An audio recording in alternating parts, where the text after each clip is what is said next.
Hello and welcome to the latest episode of Sports Moles Football Shorts. I'm Barney Corkhill. I'm here with our football editor Matt Law, and we're here to talk about game week 22 of the Premier League season.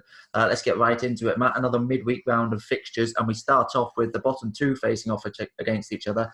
Sheffield United, much improved in recent weeks, obviously beat Manchester United recently last week, and then only narrowly lost to Manchester City, so no shame in that really. West Brom 2-2 against Fulham, their relegation rivals. They play another one of their relegation rivals, obviously, in this game. Huge match at the bottom of the table. How do you see it going? Yeah, it's a huge game, isn't it? I think Sheffield United recently, to be fair, have been.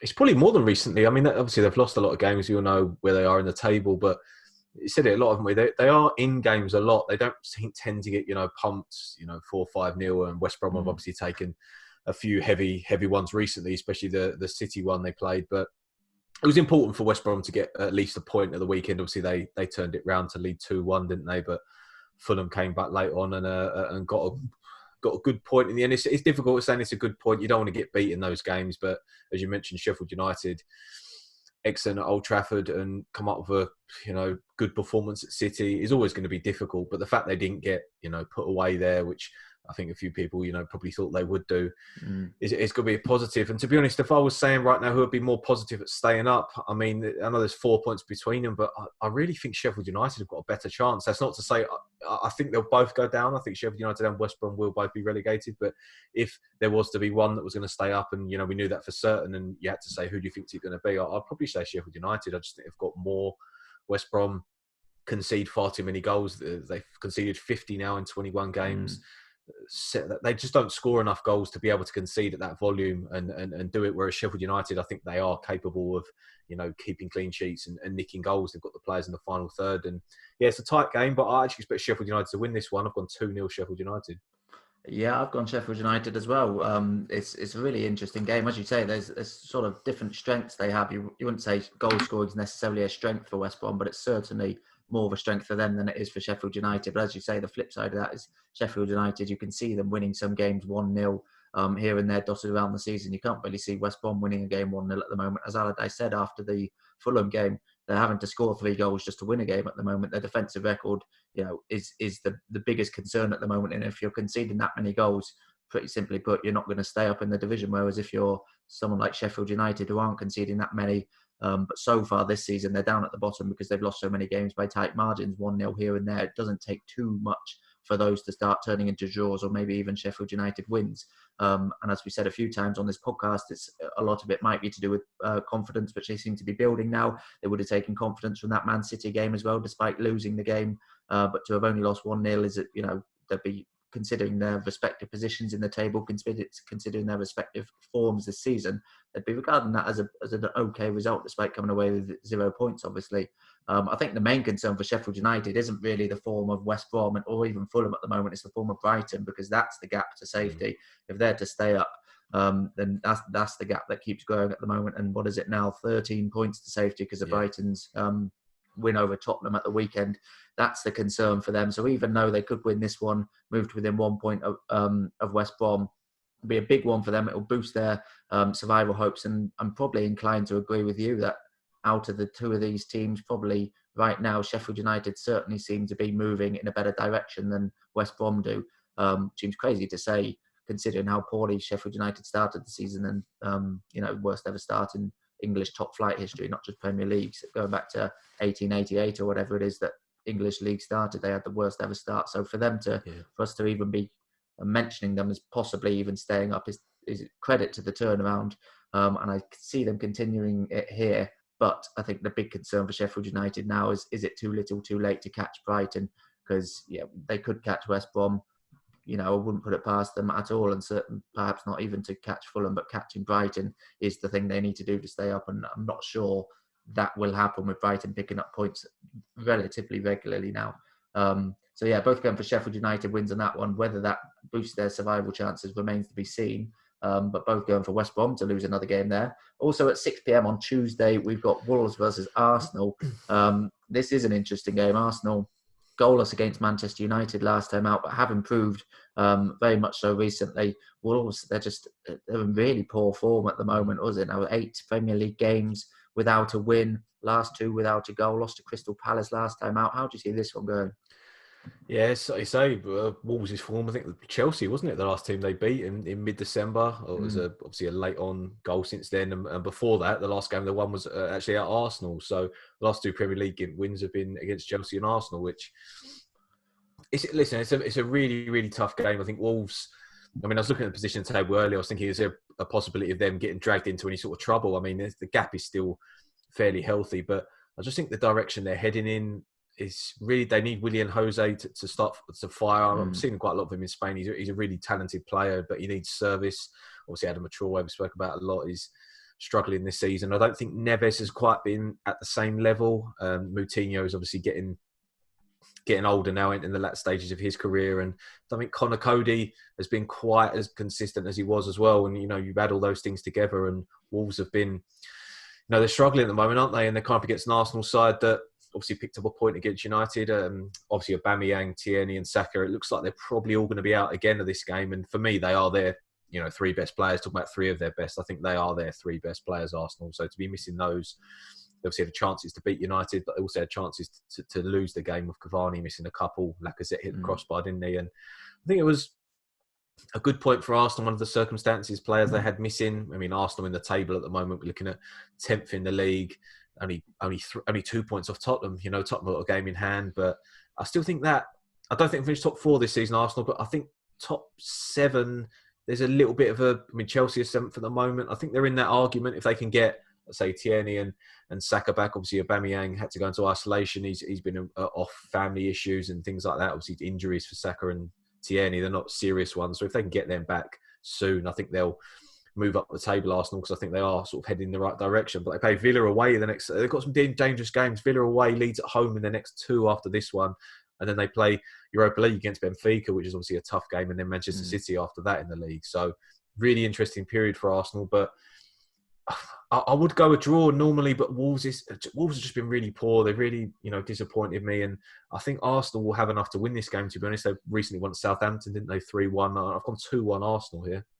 I've also gone a narrow Arsenal, and I did flirt with the draw as well. But yeah, I've gone for 1-0 Arsenal in this one. I think you just look at their Premier League form, and it's just chalk and cheese at the moment. I think Arsenal taking 17 points from the last 21 on offer in the Premier League, whereas Wolves have taken 3 points from the last 24 on offer. When you boil it down to the Premier League form, there's only 4 places separating them in the table, but that's largely down to how Arsenal did in most of the first half of the season. In recent weeks, they've been much improved. They've been picking up results. The question mark over it, as you alluded to, was, Wolves' last 2 wins have come against Arsenal and Chelsea. Some of their points in recent weeks, 2 of those 3 points they've got that I mentioned earlier have come against Tottenham and Chelsea. They sometimes manage to grind out a result against these so-called big 6 teams. So they might be hopeful of doing the same again in this one. Also in that run, they only now lost to United as well. So they're not getting beaten by big scorelines in these games against big 6 sides. So they might be hopeful of getting something out of this. But yeah, I'm just backing Arsenal. It was interesting you mentioned Wolves in the same breath as, a relegation battle. And I think a lot of people would automatically go, no, they surely can't, because they finished 7th the last 2 seasons. But when you consider it, you definitely consider Brighton still in the relegation battle when they're 2 points behind them. Yeah. Brighton could go above Wolves this in midweek with if results go their way. So yeah, they're certainly not out of the conversation completely. I don't expect them to get dragged into it. I think they've got too much quality. I think they will start firing at, in attack they've got too much quality, and in defence I think. But it's certainly been a really disappointing season for them, and for them to be being mentioned in the same breath as relegation rather than the same breath as a European battle, maybe even a top 4 battle they might have expected this season, just goes to show how disappointing the season's been for them. And I can see that continuing, as you can, on Tuesday with an Arsenal victory here. Both going for Arsenal wins. 8:15 on Tuesday, you've got Manchester United. We just mentioned them briefly there in the same breath as the Arsenal after that 0-0 draw. Southampton, and going through a difficult patch at the moment. 3 league defeats in a row since that win over Liverpool. Obviously, the win over Liverpool was a standout result, but that's their only victory in 8 Premier League games. Narrowly lost to Aston Villa last time out. They'll be scratching their heads as to just how they lost that game. They had a lot of chances. Don't get me started on the VAR decision that ruled out that last goal. Another example of how VAR's ruining the game. I think a ridiculous decision that was. Also, that obviously they had the penalty one as well, which they could feel fully aggrieved about with VAR. But this is a difficult match for them. Obviously, we've mentioned them a few times as having a really good season. They're in 11th now. It doesn't take too much, as we've said, to turn 11th into something like 6th or 5th in the Premier League so far this season. Just a good run or so. So, they won't be looking too much at dropping into the bottom half just yet. But they do need to turn around this run of results. And it has been a difficult run of games. Leicester, Arsenal, and Aston Villa, and now Manchester United, obviously.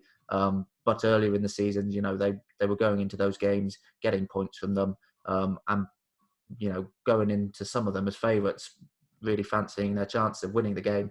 I don't think they'll go into this game as favourites. United obviously need to bounce back. The 2-1 loss at Sheffield United in the last home game was hugely disappointing for a team who was in such good form. A massive dent to their, the title hopes that were starting to grow for them. I think the draw at Arsenal probably, I think you're probably better to say. I don't know if you'd be happy or disappointed with the draw, the way the match went, but they certainly, as you mentioned, had the chances to do that. That Cavani got that chance, right in front of the goal. You back him to score that 99 times out of 100, wouldn't you? So it's an interesting game, but I am backing United to win this one. I've just gone for 2-1. 2-1, yeah. It's got a 2-1 written all over it, isn't it? I've gone exactly the same, 2-1 United. The Arsenal one's an interesting one because I said before the game, didn't I, on the podcast, that I'd be okay with a point. And I just think the Sheffield United loss before that makes it a bad point. If they'd have beaten Sheffield United and then you go and draw at Arsenal, I think it's a really good point. But I mean, I think the way the game went, obviously Arsenal had chances as well. Willian had one, didn't he? Lacazette, the crossbar. A few other sort of half chances. I think it was Pepe had a shot blocked from Maguire that looked like it was probably going to go in. And so, yeah, the Cavani chances were big. I think, obviously, losing McTominay early on, it was interesting to see Solskjaer put Martial on, obviously put Pogba back in midfield. And I'm still not sure about Pogba in that role, against the bigger sides. I think he's better, a bit further forward off the left, and I think he might play there in this game. I think the team selection for United is going to be it's always interesting, but the fact Cavani played 90 minutes again, I'd be surprised if he'd started this game, Cavani, just because, the minutes in the legs, obviously Everton at the weekend. Big period for United, FA Cup, next 3 all at home, Southampton, Everton League, West Ham, FA Cup, West Brom away, and then the Europa League starts. So I just think it'd be ideal if Martial had been in better form, because it'd be an easy decision to, give Cavani a bit of a rest from the start. Obviously, Greenwood can play through the middle, but yes, I mean, I think it depends on whether McTominay's fit. You look at probably Matic coming in if that's not the case, but it's a really, really dangerous game for United. I think they played, didn't they, back end of last season at Old Trafford, and it was a draw. Southampton were excellent. Earlier this season, Southampton gave United a really good game, and Cavani come up with, some goals to win the game, late on a 3-2. So they haven't actually beaten United in the league, Southampton, since 2016. So pretty good run. Southampton's form, like you mentioned, obviously, I think Vestergaard's I said it last week, huge miss at the back for Southampton. When him and Bednarek are both there, such a false set pieces, and obviously not the quickest, but I don't think they really exposed earlier this season. And that was obviously Walker Peters is a slight doubt as well, and he's been really good this season from right back. So Southampton will be, losing against Villa, the handball was, I think Ralph Hasenhuttl said after the game, didn't he, joking, it was a great save from Matty Cash, and it was for me. I'm not sure how that's not handball, because the ones we've seen, I know they're trying to, stamp out the ones we don't want to see, but for me, that's a handball. And yeah, like you say, the one that was disallowed late on, just crazy, absolutely crazy. That, I mean, that's as bad as we've seen, and we've seen some bad ones this season. So, yeah, very, very dangerous. United can't afford to. Can't afford. United can't. I mean, we did the preview for this game. I think it is important to keep it in perspective. Obviously, Leicester losing to Leeds means that United are second. They could have dropped, their points. If you'd have said to United fans, be a point above Liverpool, 21 games in, 3 points off the top. I know City have got a game in hand, then they'd have taken it all day. I think it's just a home form this season. Obviously, all 4 defeats have come at Old Trafford. I think they're only about the 11th best home form in the league or something, which is crazy when you think about it. But yeah, I just think I've gone exactly the same as you. I just think it'll be very, very tight. I think United will have to suffer. Southampton, I think they'll have a lot of the ball in this game, but I just think United will get there because they really, really need to. So I think they'll win 2-1. Yeah, I wouldn't be too surprised to see Southampton maybe nick a draw from this, because as you mentioned, that home form. But yeah, I think United should get back to winning ways. If they're playing a team more in form, or a Southampton from a month or so ago, I might back a different result. But I think the form Southampton are going into it, we're both going for Manchester United 2-1 in that one. Rounding off the action on Tuesday, we've got Newcastle versus Crystal Palace. Newcastle picked up that huge win, stopping the rot both in terms of general form and away form. They hadn't scored in 6 away games in a row ahead of their trip to Everton before those 2 goals. No one really saw that coming. We certainly didn't see it coming in our predictions, but it sort of proves what we've been saying a lot on this podcast is if you've got Callum Wilson in your team, you've got a chance of staying up, and he'll get those goals to win you the odd game like he did there. And it was really needed for Newcastle and really needed for Steve Bruce. Keeps them 15th in the table, 22 points, and 8 points above the relegation zone. So still a fairly safe cushion. And Crystal Palace also stopped the rot a bit after a bad run of form, bad run of results, but by getting that win over Wolves, which we mentioned briefly earlier. How do you see this one going, Matt? Yeah, I've actually got Newcastle here. I've got 1-0 Newcastle. I flirted with the draw. I almost actually changed it as you were talking. I almost went 1-1, but I'm going to stick with Newcastle. I think their performance against Everton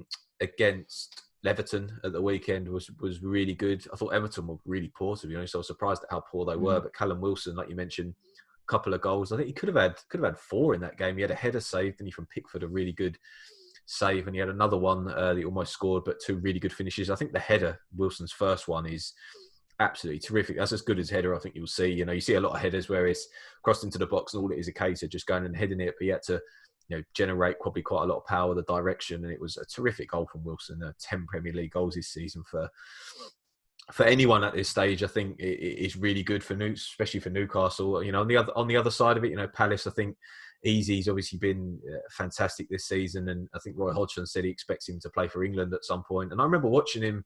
I was at Fulham QPR a couple of seasons ago, I think it was, and I remember watching him for QPR and thinking, he looked really good. He was doing things, quicker than the other players on the pitch, and you just felt that he would eventually make the step up to the Premier League. And he's obviously coming into form. A really good goal. I think it was the power that sent it past the goalkeeper as Palace won last time out. But it was a really good goal, and as you say, a much needed win. But I still think Palace, they weren't great against West Ham before that. But Manchester City, again, got put away, got quite well beat, didn't they? A good point at Arsenal. But I just think Newcastle, I said it last week, didn't we both said it? I think they will get better. I think they've got, you look at the squad there, Shelby for me is a really good Premier League player. Wilson, they've got goals, Fraser, they've got quality throughout the squad, and can get some maximum back and him, up to some sort of level. I still think there's a lot of quality there, and yeah, it's a tight game. I've sort of gone. Newcastle 15th at the moment, Palace 13th. 4 points between them, but I think it'll be a tight game. But I've just gone Newcastle 1-0. Yeah, I've gone 1-1 as you nearly did in this one. I couldn't really separate them. I think certainly Newcastle have improved in recent weeks, and although that Everton game was the first win, I think their performances have been sort of leaning towards that win, and certainly didn't expect it to come at Everton, who are in decent form themselves, and Newcastle's away form was so poor. But their performances have improved. And I think, obviously Steve Bruce gets a lot of criticism from the Newcastle fans, especially for the playing style. But I think he deserves credit for trying to change that playing style, particularly, I think, since the 1-0 defeat to Sheffield United. I think that was, the moment he thought, right, something's got to change here. Went a bit more attacking. They played some really good football against Everton at times. And the 2-0 victory didn't flatter them at all. And that's a change of style which has been incorporated, finally started showing the results for them. So yeah, I wouldn't be too surprised if they go and win this game. They certainly look like a team gaining a bit more confidence. Obviously getting that win under the belt, the first win under the belt since the slight change of style to a more attacking formation. That would certainly give them confidence that maybe they're on the right track again after such a poor run of form. And Palace are the sort of team who they can easily come to this game and win. They can easily come to this game and lose quite comfortably. It's hard to know what to expect from Palace at times. But yeah, I just couldn't separate them. If I did have to pick a winner, I think I'd probably lean towards Newcastle. But for me, I've gone for a 1-1 draw in this one. Wednesday's action begins with Burnley versus Man City. Man City extended their lead at the top of the table to 3 points with a game in hand over the teams below them in the table. They certainly look now like the team to beat. They weren't entirely convincing against Sheffield United. A 1-0 win, took the lead early through Gabriel Jesus, and at that point you thought they might go on and score quite a few, but that didn't really materialise. Just the 1-0 win, but their form in all competitions is incredible at the moment. What is it now? 12 games, I think it is, won in a row across all competitions. Incredible form at the moment. 8 Premier League games won in a row. They're pretty relentless, and it's difficult to see many teams stopping them. Obviously, you've got the massive game with Liverpool looming at Anfield at the weekend. But But Pep Guardiola, he looked at the Sheffield United game afterwards and said that was probably their most difficult test of the season. I think he'll be expecting something, or warning his players maybe that they could expect something similar at Burnley.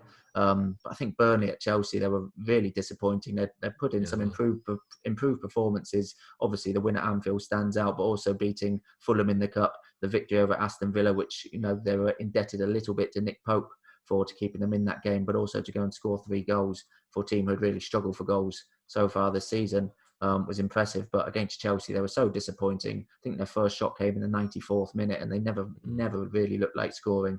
They were relatively solid at the back. Chelsea didn't have too many chances themselves, but in the end it was one of the more routine wins you'll see this season, and Burnley didn't really put up much of a fight.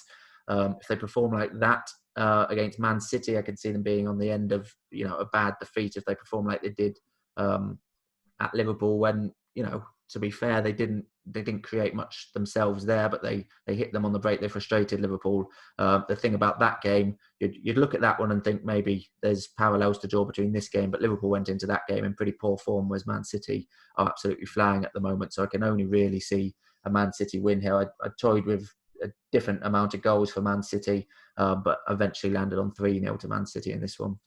Oh, 3-0. You like a big City win, don't you? You always... You've gone a few, haven't you? That's a 3-0. I mean, City, I think, 12 in a row, like you say, is a new club record. I was surprised at that in all competitions. I thought they would have done that before. I think, well, how good they've been the last few seasons. But as you mentioned, 8 in a row. I mean, you look at their defensive record they've conceded 1 goal in their last 8 Premier League games. You can go back further than that. They've conceded twice since the 2-0 at Tottenham, the end of November. I mean, one at home to West Brom, 1 at Chelsea. Apart from that, it's been, and that's what's I think more worrying for the title rivals, the fact that they are just so defensively solid at the moment, and obviously that wasn't the case earlier this season. There were a lot of changes, but like you say, it is looking relentless. But you mentioned the Liverpool game, and they're 2 after that. They played Tottenham at home and Arsenal away in their 2 Premier League games after that. So, and West Ham at home. So it's a really difficult period. But you fancy if they were to come through this period with maybe a draw at Liverpool, beat Tottenham, beat Arsenal, maybe, then it is only looking probably one way for City this season. I think everyone has them down as their favourites now, don't they? And I would be surprised if they didn't win it. As you mentioned, the Sheffield United game, they weren't great, but I think that's what's impressive about City at the moment. They can take the lead and then sort of edge out results, because whether you win a game 1-0 or 6-0, it's still only 3 points, and that's what's important at this stage. And obviously it has come down to goal difference in the past, but it's a very rare thing that the league is won on goal difference. So you just want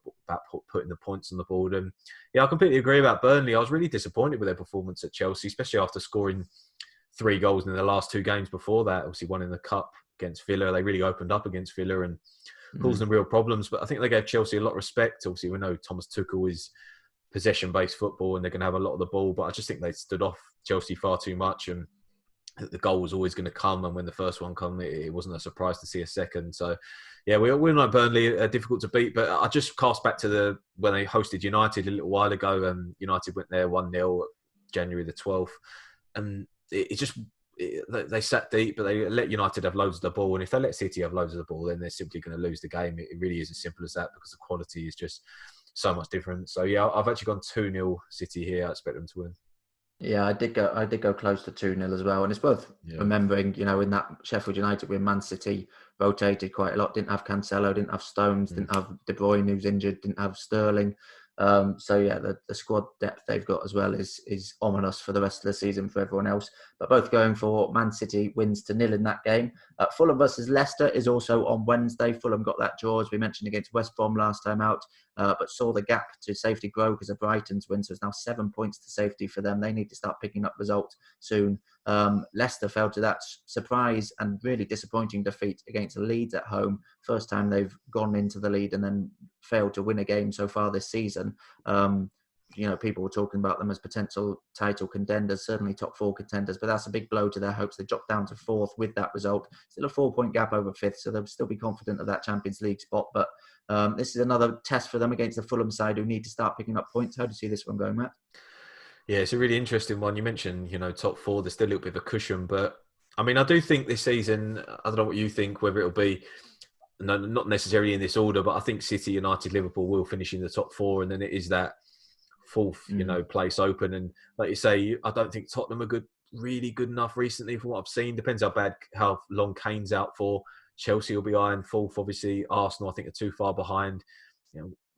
I don't think West Ham have got enough. So it's obviously it's there, isn't it, that top four spot? But the Leicester, I think Brendan Rodgers came out after the game and said that they really miss Vardy and Ndidi in midfield, and arguably certainly two of their better players, maybe not their two absolute standout best players because they've got some really good ones, but they're two huge players for what they do. When Vardy doesn't play, obviously there's a lot of players having fantastic seasons, but I just think as good as Leeds were in that game, Leicester, they got put away a bit in that game. Didn't think they were great. Their passing wasn't there. They just looked a bit off it really, and coming up against the Fulham side, as we know, who are capable of a big. Obviously, they lost against Chelsea and Manchester United recently in the league. Very, very tight games.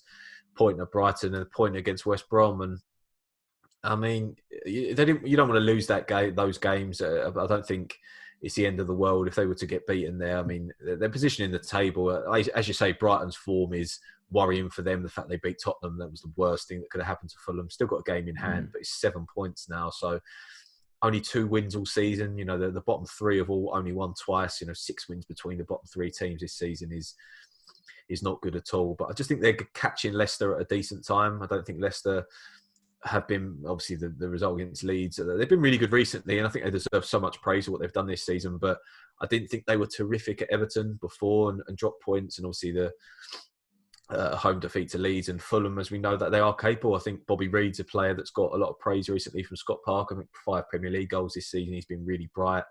Mitrovic obviously hasn't been among the goals as we thought he would be. So I think it's going to be a really tight game. I've actually got a draw here. I think Fulham will hold them 1-1. 1-1. Yeah, I'm surprised at that. I've gone for a Leicester win. I think Fulham will certainly take confidence from the fact that in the reverse fixture at the King Power, they beat Leicester, didn't they? 2-1. But that was Fulham's last Premier League win. That was 10 games ago, as I said, going back to the end of November. So they do need to start picking up points. They've had some okay results in that time, of course, drawing with Liverpool, drawing with Tottenham, only narrowly losing to the likes of Chelsea and Manchester United as well. So not getting beaten by big numbers. But as we said, that gap to Brighton is growing. So they do need to start picking up results. But I can't really see it coming. As you say, Leicester were disappointing against Leeds and didn't, blow anyone away against Everton before that. But away from home in general, they have been pretty good so far this season. They've won 7 of their 10 away games so far this season. Only lost 1 in the Premier League, so they've been pretty good on the road. That includes some big victories against Tottenham. Obviously, that one against Man City earlier in the season. They've beaten Arsenal, beaten Leeds pretty comfortably on the road. So away from home, they've been quite good. I think they'll certainly go into this game as favourites. And it's an important game for them to prove that Leeds game was just a blip. If they go and then drop points to Fulham, then there'll be, serious doubts starting to be cast on their top 4 credentials. Certainly their chances of, hanging with that top 3 for the remainder of the season and really pushing for potentially even another shock title. I think that might just be beyond them, considering the quality of Man City when you compare those two sides head to head. But they're certainly in the conversation as things stand. But these sorts of games, the games after a setback, are so important for teams in Leicester's position to bounce straight back to winning ways. Because we've seen what a bad run can do to a team in this Premier League this season, how quickly they can drop. So it's really important for them to get the win, and I am backing them to do it 2-1. I think Fulham, they'll probably be trying to replicate that victory against Leicester from the reverse fixture, but that was a pretty major shock. And I don't really see that happening again. I think Leicester, I've got enough about them to bounce straight back, so I'm going for 2-1 win to Leicester in this one. Okay, we mentioned Leeds there. Obviously, off the back of that Leicester win, off the back of back-to-back wins now against Newcastle before that as well. They take on an Everton side who fell to that really disappointing home defeat to Newcastle, which we alluded to last time. I think, as I mentioned, I think the vast majority of people were expecting Everton to win that probably to 0 relatively comfortably, because Everton looked like they're back towards their early season form. They've got most of their important players back, whereas Newcastle only seem to be heading in one direction. So that result for Everton would be hugely disappointing for Carlo Ancelotti. Sees Everton drop down to 8th place again, which is not a terrible position to be in for them, considering they've got games in hand over most of the teams around them as well. But it does pile the pressure on them against a Leeds team who, as we've said many times, are very unpredictable. For me, this is a game, anything could happen in this one. For Everton to have gone and lost against Newcastle, wouldn't surprise me for them to go and lose here as well. Wouldn't surprise me if they go and win here, just because Leeds are so unpredictable. Said a few times, you don't really know which Leeds is going to turn up. Everton have got the players to damage them. Leeds have got the players to damage Everton as well. So I'm expecting an entertaining and unpredictable game. Pretty much no idea which way it's going to go. So in the end, I've landed in the middle for a draw, and I've gone for 2-2, perhaps a bit optimistically. Yeah, I've gone 2-2 as well. Yeah, I thought that was going to be one. We weren't going to go the same one. But yeah, it's one of them. And we said it earlier season. Sometimes you look at games, think like 2-2, like Wolves, Southampton, teams like that, Leicester, you look at them. And yeah, I just think it'll be, I'm going to draw. Obviously, we know Leeds score goals. They can see goals, and Everton, well, obviously, they'll be desperate to get back to winning ways. But I think they were, I said earlier, I thought they were really, really poor against Newcastle. Really just nothing really happened in the game. It was lackluster. Leeds, on the other hand, obviously, Bamford is a player that's spoken about. He's obviously spoken about as can he sneak into the England squad? I think 11 Premier League goals this season and 5 assists as well. And I think his assist for Harrison, I think it was against Everton. He's an interesting player, isn't he? His journey, from Chelsea down into the Championship. He got a lot of stick from Leeds fans, didn't he, when they were in the Championship? Not a lot was sure of him, but 11 Premier League goals from 20 games this season for a newly promoted club is absolutely terrific. And you look at the table, Leeds are 12th at the moment, but they're 4 points off 6th. 4 points behind Tottenham at this stage of the season, and on the same games as Tottenham, they've got some games in hand over Arsenal and Chelsea and teams like that, and 9 Premier League wins this season. There's a lot of criticism. I think it's okay to think Leeds are doing really well, but also okay to have the opinion that sometimes in the bigger games, where they got put away at Old Trafford, maybe to change for those games. I think it doesn't have to be either or. You don't have to, criticise him and then, accept everything he does. I think some games they should play differently. I think it's an opinion that's shared by a lot of people. But when they get it right and they go to the lesser sides, they're great fun. The last 2-1 against Newcastle, 3-1 against Leicester. So now they've got back-to-back home games. I think these are the games that probably find out a lot about whether Leeds can, top 10 maybe. That'd be excellent. I think if they to finish top 10, it gives the Leeds fans a lot of optimism for next season. Obviously, we hope that the fans will be back next season, and to finish top 10 and then go into the summer transfer window, improve the squad and then have another go next season. I think they're a good watch, Leeds. They're a good addition to the Premier League. I think they deserve to be here, and obviously no fears of going down. But yeah, Everton play United, don't they, the weekend away from home. They've got Liverpool as well. They're coming up as well. So they'll be keen to, obviously, return to winning ways. I didn't think they were great against Leicester either, though. It was a poor game overall, the Newcastle game. But yeah, same as you. I just think it'll be open. I think it'll be goals for both sides, gone 2-2. I think Leeds' stats in the Premier League table pretty much sum them up. 9 wins, 9 defeats, 35 goals scored and 36 goals conceded.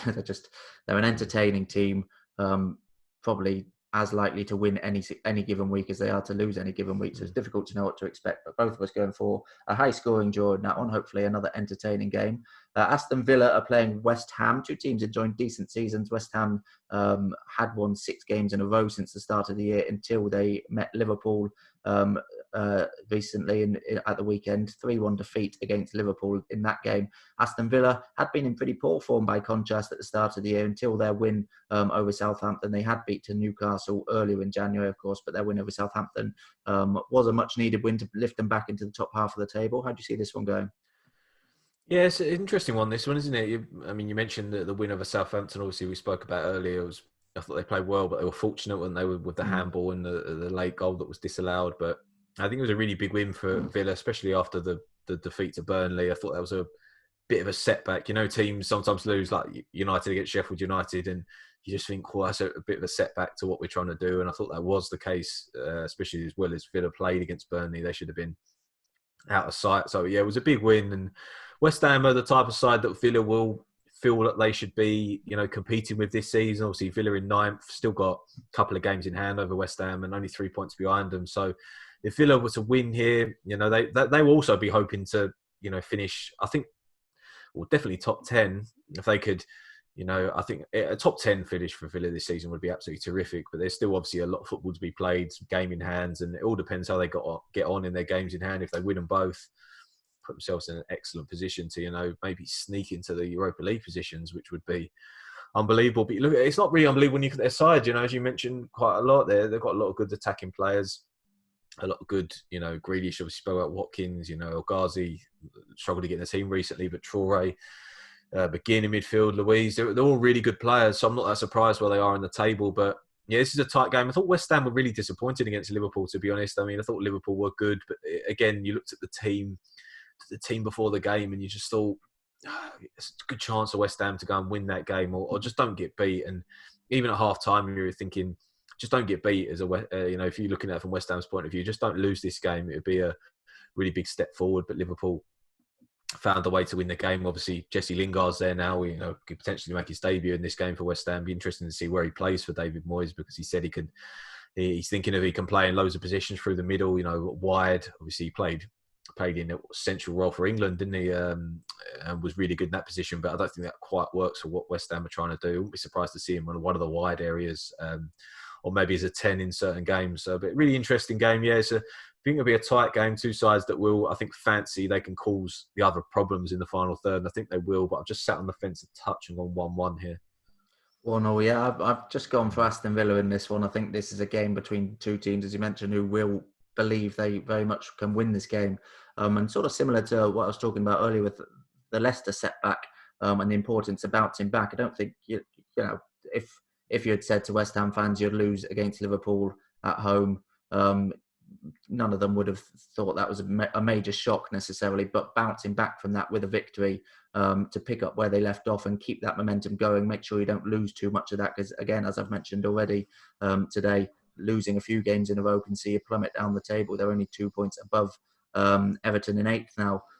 Aston Villa only 3 points off West Ham. So yeah, victory for Aston Villa puts them level on points with West Ham, and Aston Villa, as we speak, are down in 9th. So a couple of bad results can see you drop down the table pretty quickly, and suddenly a really good season pushing for that top 4 even can turn into a pretty mediocre season. I think both of these teams are certainly punching above what many people expected them to do this season based on last season's performances. And if they both finish in the top half, that would be good for them. I think at this stage, Villa will have their sights set on a bit higher than just the top half, just the top 10 finish, because they've been so impressive. They've won more than half their Premier League games this season. If you do that over the course of a campaign, you're generally pushing for the European places. So I think they'll probably have that in their minds, especially with their games in hand over some teams as well. So yeah, this is a big game for both of them to sort of prove their credentials for the rest of the season, to prove what they maybe could aim for this season. If West Ham go and win at a good Aston Villa side straight after that Liverpool defeat, then they'll certainly back themselves to pick up that momentum, start picking up regular wins again, going into the London derby against Fulham at the weekend as well. They'll go into that pretty confident of picking up a victory, and suddenly they're right back in the mix for that, even that top 4 spaces. If Aston Villa go and win this game, then they're right in that mix as well. Obviously then take on Arsenal at the weekend, which is a big game and a tough game with Arsenal in their form, but they'll fancy the chance to go out and win in that game with the form they've shown over the course of the season so far. So I think it's a pretty big game for both teams in terms of their belief for the rest of the season and what they can expect of the season. We might actually learn quite a lot about where these two teams might finish in the end from this game, but I'm just leaning on the side of Villa in this one. I've gone for a 2-1 win. Also on Wednesday at 8:15 is Liverpool versus Brighton. Liverpool, as we mentioned, that win over West Ham, they seem to be very much back to form now after a really good week for them with those wins at Tottenham and West Ham, 3-0 wins in both of them.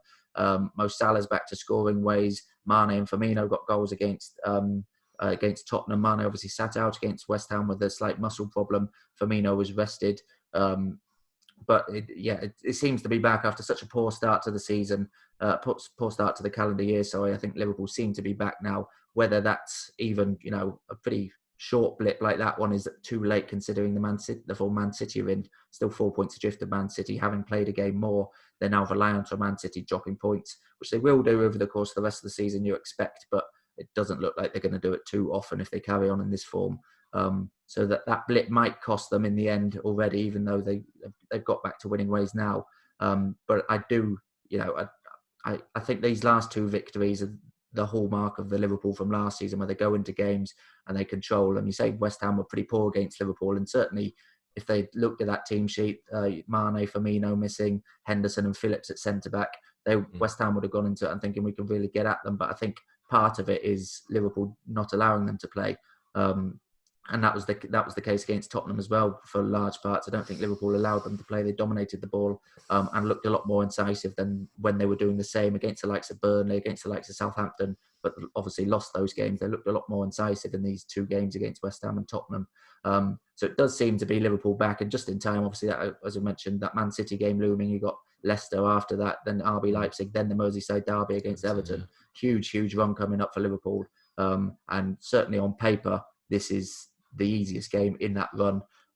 So they certainly won't want to drop points in this one. And I don't see them doing it at Anfield. But having said that, they won't take Brighton lightly. As Brighton showed, that 1-0 win against Tottenham probably could have been and should have been more to Brighton. They played really well in that game. Tottenham comfortably second best. Brighton unfortunate only to get the 1-0 win. And there's now 4 games without defeat in all competitions, 3 wins in that time.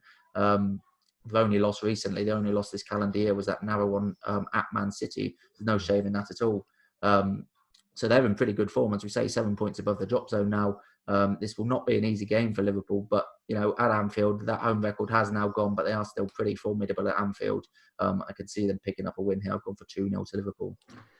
Yeah, unfortunately on the same 2-0 Liverpool. Obviously back at Anfield, aren't they? Since it's the first time since the Burnley defeat. Quick fire London double, really, wasn't it, over Tottenham and West Ham? Like you're saying, yeah, I think that the performance of West Ham, like you say, was really good. I think Salah's second goal in that game was just unbelievable, really, wasn't it? That first touch and then the finish was Salah at his best, and what he's done mainly since he come to the club. I know he's had some recent, bit of a drought in the Premier League, but scored, at Old Trafford in the twice in the FA Cup, didn't he? In the last FA Cup game, and then he's been really good recently. So yeah, I just thought looking at that team sheet for Liverpool, it was a good chance for West Ham, but Liverpool were really good. And they're obviously only, like you say, they're a point behind United in the table now, same amount of games. And City, I agree with you. I don't think City are going to drop that many points. They'll obviously drop some. They're not going to win every game from now, their last 18, but it's just to see how many points are they really going to drop. And it is difficult when they're in this sort of form. But yeah, Brighton, I thought they were really good against Tottenham. Like you say, as bad as Tottenham were. I think standout performances. I think McAllister, the Argentinian international with a Scottish name, was really good in that game. He's a player that's come into some really good form. They're defending well at the moment. 3 wins in the last 4 in all competitions, and as you say, a defeat against City where it was very, very narrow. So yeah, Brighton. I mean, they're still, let's say, 17th in the league. The gap is now 7 points, but with Fulham have got a game in hand. So it's a very difficult game to go into, as we know, but Burnley have shown recently, obviously, that winning run now that stood for so long at Anfield in the Premier League, not winning one, unbeaten run, is over now. So go there. I think there'll be good confidence. They'll obviously get on the ball. They want to play, want to express themselves. But Liverpool, as you say, the run that's coming up, I just think this is a game they really, really need to win ahead of the Manchester City game, and I think they will win. It's just the same as you, 2-0. Yeah, I think the style Brighton play will actually suit itself better to Liverpool and style the likes of Burnley came and played at Anfield as well. So both going for Liverpool wins in that one. Arguably the headline fixture comes on Thursday night. It's a massive London derby between Tottenham and Chelsea. Big rivals, these ones. Obviously, there's the Jose Mourinho factor as well. Tottenham come into it in pretty poor form, back-to-back defeats against Liverpool and that one against Brighton. As we mentioned just then, 1-0 probably flattered Tottenham, certainly more than it did Brighton. It's only 2 Premier League wins in the last 9 games now for Tottenham, which leaves them 6th in the table. Still in that top 4 conversation, but it's now 6 points to Leicester in 4th. They do have a game in hand over Leicester, but in current form, it's hard to back them, picking up more points than Leicester over the course of the rest of the season. They've only lost 5 games this season, which is fewer than Leicester have lost, but 2 of those, as we say, have come in those last 2 games, and they've looked pretty poor. Certainly against Liverpool, they were really poor in the second half. Against Brighton, another really disappointing performance, and they're coming up against the Chelsea side in their new era, seeming to find their feet. Thomas Tuchel seems to be willing to give Chelsea players who were previously outcast a chance. He's utilising the full strength of a pretty big squad at Chelsea. The win over Burnley, as we mentioned earlier, was as about as routine as it gets in the Premier League. Chelsea very solid defensively, as they were against Wolves. They can't have really let up a single chance in the last 2 games under Thomas Tuchel. I can't really remember one from those 2 games that they've let up. So defensively, they're looking really sound in the new system. it's whether they can find those goals. Obviously, the 2 goals against Burnley came from defenders. Cesar Azpilicueta back inside and Marcos Alonso back inside as well. Both were paying Thomas Tuchel's faith in them. They need to get those forwards firing. Timo Werner had another few sights a goal against Burnley and didn't get on the score sheet. As soon as they get those forwards firing, because they've got so many very, very talented attacking players, and if they can keep that defensive solidity as well, then they're looking like a good, strong outfit. But this is a really interesting game for them. Arguably the first massive test away from home against the big rival for Chelsea in the new era. Level on points going into this in the table. Tottenham do have a game in hand over Chelsea, and Tottenham sit above Chelsea on goal difference. This is a really intriguing game. If I went back and forth on this one quite a lot of times on the scoreline, I think if there's going to be a winner, I'd probably back Chelsea to nick it. Just the form Tottenham are in, and Chelsea look so solid in the last couple of games. But so many of these big games have been pretty damp squibs at the moment, and Tottenham haven't been particularly impressive or looked very good attacking. Obviously, without Harry Kane as well in this one, Chelsea haven't created too much. So I've gone for a 0-0 draw in this one. Oh no, yeah, I've got 0-0 as well. Oh god, yeah. I thought I'd be clear of that one for you. It was 0-0 early this season, wasn't it? At Stamford Bridge end of November, and yeah, I was sure you wouldn't go that. I thought I'll go 0-0 here because I'll go different. But yeah, I'm surprised you've done that. I just think as you said, it'll be 0-0. I think Mourinho will be so keen not to get beat in this game that it will turn into a slugfest. I think Chelsea, obviously, Thomas Tuchel likes a possession-based game. I think they'll have loads of the ball.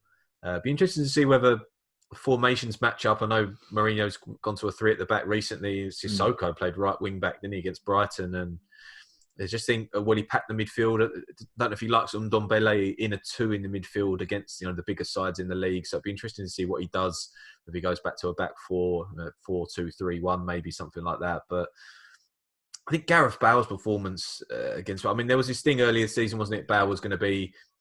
Tottenham fans talk about Bale, Son, Kane, leading them to the title as a front 3. But I did say at the time, I don't think he's going to come in and save it. There's obviously a reason why Real Madrid have not...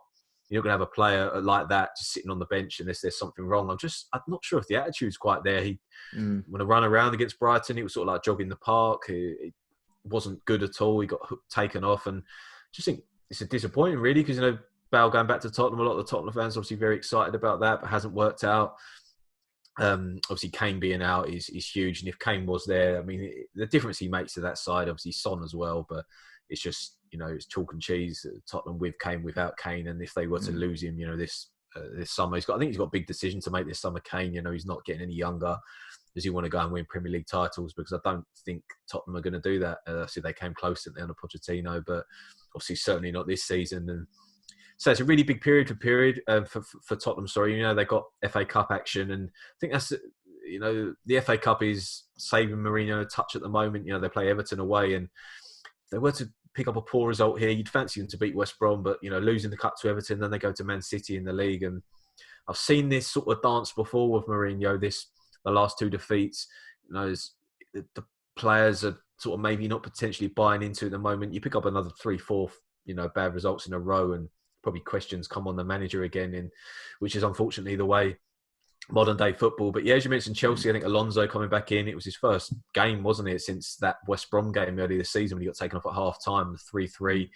He's obviously a player. I think Alonso's a good player. You look at him, he's got ability, he can run, he's obviously a good size, he's good at set pieces, good free kick, and I think he's got a role to play. Obviously, been linked with a move away. Obviously, spent a lot of money on Chilwell, so it'll be interesting to see what happens with him moving forward. But whether Chilwell could be potentially converted into a third centre back. Luke Shaw's done that a few times for United. I'm interested to see that's the case. But yeah, Timo Werner obviously needs a goal. No question about that. I think the attacking players are still struggling for Chelsea, and that's another big reason why I have actually gone goalless here. So I think it'll be a tight game, 0-0. Yeah, it's a bit of a... I'm surprised you've gone goalless as well, to be fair, because obviously they've both got the players who can easily just produce a moment of magic and get that goal. I think Kane's record in London derbies, if he was playing, I'd back him certainly to get on the score sheet. But yeah, these big games have disappointed quite a few times this season. We can both see this being another one. Both incredibly going for goalless draws in that one on Thursday for pretty poor end to the game week. But we'll see how we get on with our predictions. We will be back again on Friday. The games keep coming thick and fast. We'll be back again on Friday for our next round of predictions. But in the meantime, you can find previews for all of these games and many more over on sportsmole.co.uk. You can subscribe to this podcast via all the usual podcast channels, and you can subscribe to us on YouTube to make sure you don't miss a single episode. We look forward to seeing you again on Friday. Thanks for tuning in, and we'll see you then.